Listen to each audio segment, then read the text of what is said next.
Election commission का Punjab assembly की 5 मखसूस नशिस्तों के लिए नोटिफिकेशन जारी। ख़वातीन नशिस्तों पर बतूल जैन जंजुआ, सायरा रजा, फौजिया अब्बास, नसीम मुंतखब। 2 अक़लीती नशिस्तों पर हक़ूक़ रफ़ीक बब्बू और समीउल याकूब का नोटिफिकेशन जारी।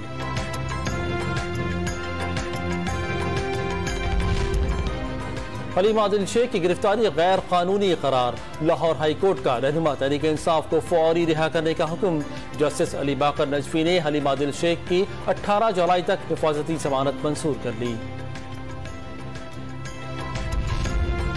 तोशाखाना के तहाइफ का मामला, सरकारी ओहदेदारों और अहले खाना को तहाइफ लेने से रोकने का बिल सेनेट सेक्रेटेरिएट में जमा। बिल सेनेटर बहरान तंगी ने जमा कराया।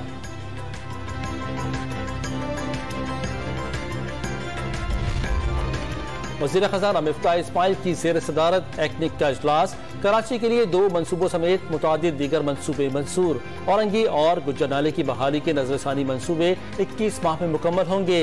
29 अरब 50 करोड़ रुपए लागत आएगी। हैदराबाद सक्कर मोटरवे का नजरसानी मनसूबा मंजूर। बलूचिस्तान में मंगी डैम के नजरसानी मनसूबे की भी मंजूरी। बारिशों से डैमों में पानी की सतह में इजाफा। वज़ीर तवानाई खुर्रम दस्तगीर ने तरबेला डैम से 2500 मेगावाट और एटमी पावर प्लांट से जल्द 1100 मेगावाट इजाफी बिजली की पैदावार की नवीद सुना दी।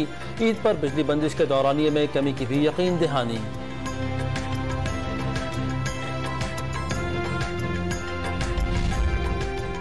जश्न आज़ादी की डायमंड जुबली तकरीबात से मुतालिक जायजा इजलास। वज़ीर इत्तलात मरियम औरंगजेब और DG ISPR major general Babar Iftikhar की शिरकत।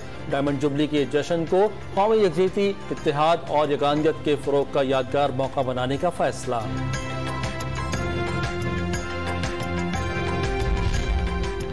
बोलान और गिरदनवाह में मूसलाधार बारिशों के बाद नदी नालों में तोक़यानी। गिरी नाला में ट्रक गिर गया, ड्राइवर लापता हो गया। रेस्क्यू के लिए ऑपरेशन जारी।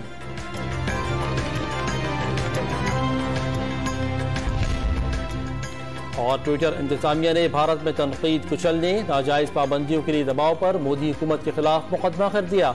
ट्विटर का मोदी सरकार के खिलाफ कर्नाटक हाई कोर्ट से रुजू।